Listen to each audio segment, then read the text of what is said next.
చిత్తూరు జిల్లా గంగాధర నెల్లూరు నియోజకవర్గంలోని గంగాధర నెల్లూరు కార్వేటి నగరం మండలాలలో నియోజకవర్గంలోని మీడియా మిత్రుల ఆధ్వర్యంలో జర్నలిస్టులపై దాడులను తీవ్రంగా ఖండించారు.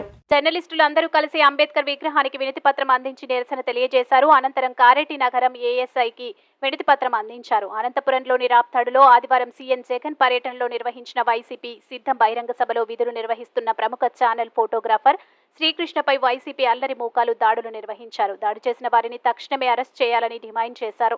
సంఘీభావంగా రాష్ట్ర కాంగ్రెస్ అధికారి ప్రతినిధి మారసాని గోవర్ధన్ రెడ్డి పాల్గొని విధి నిర్వహణలో ఉన్న మీడియా మిత్రులపై దాడి చేయడం అమానుష్యమైన చర్యగా భావిస్తూ తక్షణమే చర్యలు తీసుకోవాలని కోరారు.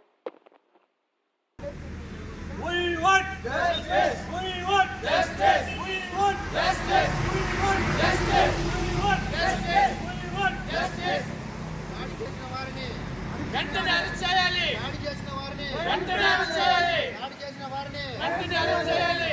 ఆంధ్రజ్యోతి ఫోటోగ్రాఫర్ శ్రీకృష్ణ దాడి చేసిన వారిని అరెస్ట్ చేయాలి. దాడి చేసిన వారిని అరెస్ట్ చేయాలి. దాడి చేసిన వారిని అరెస్ట్ చేయాలి. దాడి చేసిన వారిని అరెస్ట్ చేయాలి. దాడి చేసిన వారిని అధికార పార్టీ నాయకులు విలేకరులపై దౌర్జన్యం చేయడం ప్రశ్నించాలి. అధికార పార్టీ నాయకులు విలేకరులపై దౌర్జన్యం అధికార పార్టీ నాయకులు విలేకరులపై దౌర్జన్యం అధికార పార్టీ నాయకులు విలేకరులపై దౌర్జన్యం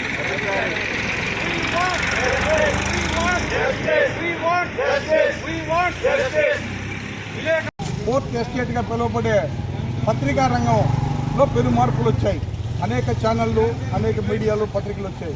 అయితే కొంతమంది రాజకీయ పక్ష నేతలు తమకు అనుకూలంగా వార్తలు రాయడం వదిలేసి నిజంగా జరిగినటువంటి విషయాలు తెలియజేస్తుంటే దాన్ని చూసి ఓర్చుకోలేక రాజకీయ పక్షాల నేతలు విలేకరుల మీద దాడులు కూడుకుంటే ప్రపంచానికి నిత్యం సత్యం చెప్పేటువంటి విలేకరుల మీదనే దాడులు చేస్తుంటే ఎవరికి చెప్పుకోవాలో అర్థం కావట్లేదు. వెంటనే అనంతపురం ఘటన కారకులైనటువంటి వారిపై కఠిన చర్యలు తీసుకుని కేసులు నమోదు చేసుకుని వాళ్ళని అరెస్ట్ చేయాలనేసి ఈ సందర్భంగా ప్రభుత్వాన్ని నేను డిమాండ్ చేస్తున్నాను.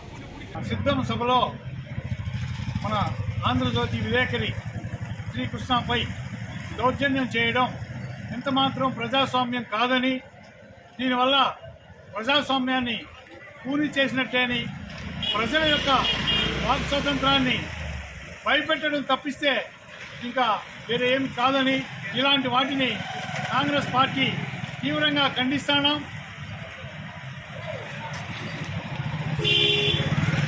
చేయడం ప్రజాస్వామ్యాన్ని కూని చేసినట్టే. ఎంతసేపు అయినా బ్రిటిష్ సామ్రాజ్యవాదం వైపు పయనించే ఈ ప్రభుత్వాన్ని గద్దె దింపడమే లక్ష్యంగా ప్రతి ఒక్కరూ చేయి కలుపుదాం, ముందుకెళ్దాం.